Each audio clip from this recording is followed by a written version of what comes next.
Lo que vamos a ver es los conceptos de estatosis hepática o hígado graso y esteatohepatitis, qué pasa en los niños, las dificultades en el diagnóstico que hay en pediatría, el manejo y finalmente las conclusiones, ¿no? Estas son las definiciones, ¿no? ¿Qué sabemos?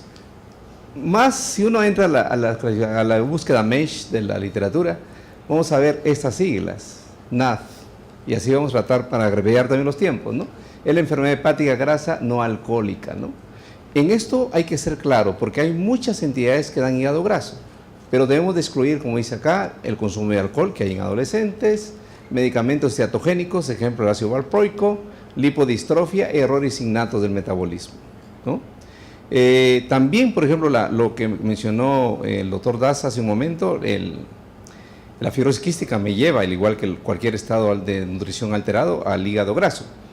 Pero vamos a hablar del paciente que no tiene ninguna de estas acompañantes, del paciente común y corriente, y se divide de acuerdo a la afección histológica, la afección en la biopsia, en hígado graso no alcohólico, NALF, ¿no? Cuando hay menos de 5% de cetosis no alcohólica, cuando el hígado ya, esteatohepatitis ya se afecta, ya hay afección, o sea, ya se compromete, empieza a haber algún signo inflamatorio, ¿no? Con o sin fibrosis, pero hay balonamiento de los hepatocitos, y finalmente el estadio final del NASH, que es la cirrosis, ¿no? Que incluso puede ser fatal, ¿no? Hay mucha evidencia en relación a ello. Lo que sí hay que tener en cuenta, hablando de prevención, o sea, qué debemos hacer, cómo manejar a este niño, ¿no? Es de que definitivamente hay mucha relación en el hígado graso y los problemas de falla hepática de algún grado, o sea, no necesariamente el síndrome de falla hepática como tal, sino de que el hígado ya empieza a hacer algunas manifestaciones cuando empieza a haber problemas de sobrepeso. Por eso decimos de que el NASH está muy relacionado con el aumento del peso, con la obesidad abdominal, o sea, la pancita, ¿no? Y también con la resistencia a la insulina, o sea, siempre hay un componente de resistencia a insulina, una alteración a nivel de los lípidos y también hipertensión. O sea, cuando nosotros tenemos un síndrome metabólico, que hay muchas formas de clasificarlos, y en pediatría todavía no hay un acuerdo total, hay diferentes consensos, algunos toman una escala, otros otra escala, pero casi todos tienen en cuenta esos componentes. Si uno encuentra un paciente, un niño que tiene estos componentes y tiene además obesidad, uno tiene que pensar que probablemente estemos frente a un hígado graso. Por eso lo importante es tratarlo oportunamente, ¿no? También hay que tener en cuenta aquel niño que tiene, aquella adolescente que tiene ovario poliquístico, que tiene problemas en el sueño, o sea, que tiene apneas en el sueño, ¿no?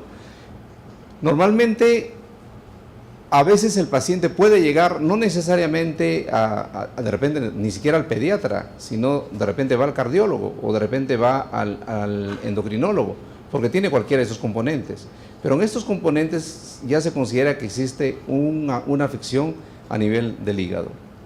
¿Qué tenemos de epidemiología? Es muy difícil tener patrones epidemiológicos. ¿Por qué? Porque el gol estándar es la biopsia. Y si nosotros tenemos un familiar gordito, un niño gordito, difícilmente vamos a acceder a una biopsia. Pero el patrón de oro es definitivamente biopsia, ¿no? O sea, ¿qué se ha hecho? Principalmente los estudios se han hecho en necropsias. Y los demás estudios epidemiológicos se han hecho en base a dos aspectos. Evaluación bioquímica, o sea, alteración de la función bioquímica, principalmente hipertransaminemia y también ultrasonido, ecografía. ¿Qué tenemos? Con la hipertransaminemia se ha encontrado que 7% aproximadamente de los niños y adolescentes en la población general tienen hígado graso, ¿no? Y más, 34 más en los varoncitos. Y usando bioquímicamente también, en niños, o sea, afectan principalmente los varones. En los estudios ecográficos o ultrasonográficos no se encuentra esta diferencia, ¿no? ¿Qué tenemos del punto de vista epidemiológico? Como les mencionaba, todos los estudios que se han hecho han sido en relación a estudios de autopsias, o sea, de necropsias, porque es el gol estándar. ¿Qué tenemos de prevalencia? En el estudio que existe en esta cohorte de 742 niños fallecidos, niños y adolescentes, se encontró 9.6, casi 10% de prevalencia de hígado graso. O sea, es una entidad que está presente. Yo no sé qué porcentaje de obesidad tenga Santander, pero por ejemplo México, ahorita Chile, tienen muy elevadas el problema de la obesidad. Y les digo esto ¿por qué? Porque esta prevalencia fue mayor o sea, de 10 cuadriplicó prácticamente en los niños que se sometieron a necropsias y que eran obesos. Cuando ya les hacen varios estudios, encontraron también otra corte, cuando ya empiezan a hacer digamos, evaluaciones desde el punto de vista estadístico, ¿no? Se encuentra que la prevalencia estaba más asociado a la raza o a la etnia. Encontraron, independiente de la obesidad, los jóvenes hispanos tuvieron, o sea, los de origen hispano, y la mayoría de nosotros somos tales, tuvieron 5 veces más de padecer hígado graso comparados con los oscuros, con los de tez oscura. O sea, y mientras que los de tez clara tuvieron un riesgo intermedio, o sea, los de origen ario. O sea, definitivamente también cuando se han hecho estudios epidemiológicos basados solamente en transaminasas en la zona de México, han encontrado lo mismo, ¿no? Que existe probablemente algún factor genético que condiciona que los de origen hispano, los hispanoamericanos, tengamos un poco más de riesgo. Hay una serie también de estudios que contribuyen a hablar de lo que se llama ahora la transculturización, ¿no? O sea, el avance de la comida chatarra, etc. Sin embargo, nuestras culturas, la cultura del norte, que era la cultura azteca, maya, de esta zona, y del sur, la cultura inca, se alimentaban principalmente de productos ricos en carbohidratos. Pero estos carbohidratos eran carbohidratos también que tenían pues fibra, que tenían otros factores y tenían otra calidad de vida que probablemente no condicionó como ahora, que hay más sedentarismo, a que tengamos más problemas de hígado graso. Les mencionaba, ¿no?, que la hipertransaminemia tiene escasa sensibilidad y por lo tanto se considera, pero no es todo. De otro lado, el ultrasonido, ya habíamos hablado de hipertransaminemia, nos da un estimado, porque hay algunos signos, hiperrefringencia, cuando el ecografista encuentra hiperrefringencia a nivel del hígado, está pensando de que probablemente existe un hígado graso. Pero eso puede también existir cuando existen interferencias, cuando el paciente no ha sido bien preparado, por lo tanto, la sensibilidad y la especificidad caen, ¿no? En un metaanálisis, que es la prevalencia de estatosis hepática fue de 7.6 en población general, y siempre prácticamente se cuadriplica en los pacientes obesos, ¿no? O sea, siempre acá hay una coincidencia, tanto en los estudios hechos en necropsia, como en estos estudios hechos con ultrasonido, definitivamente el paciente, o sea, el mensaje que estoy dando a cada momento, es el paciente obeso, es el que tiene definitivamente más riesgo de tener hígado graso, porque el manejo va dirigido a esto, ¿no? ¿Qué tenemos ya en cómo tratarlo? Como nos puso los organizadores, cómo prevenir o cómo tratarlo oportunamente, ¿no? Casi todo tiene lo mismo, obesidad y resistencia a la insulina, y que va atravesando todo esto hasta llegar a la fibrosis. ¿Qué se ha utilizado en cada uno de estos aspectos? ¿Qué intervenciones se recomiendan al momento? Cambios del estilo de vida, ¿no? Lamentablemente hay mucho sedentarismo. Hay algunos estudios de probióticos y también de 3 omega, ¿no? Dosis alta de metformina, pero también es discutible. Vitamina A, el afibranol, ¿no?, ácido beticólico y otra serie de combinaciones de terapias en los casos de fibrosis. Esto principalmente con proyecciones de pacientes adultos y algunos adolescentes más grandes.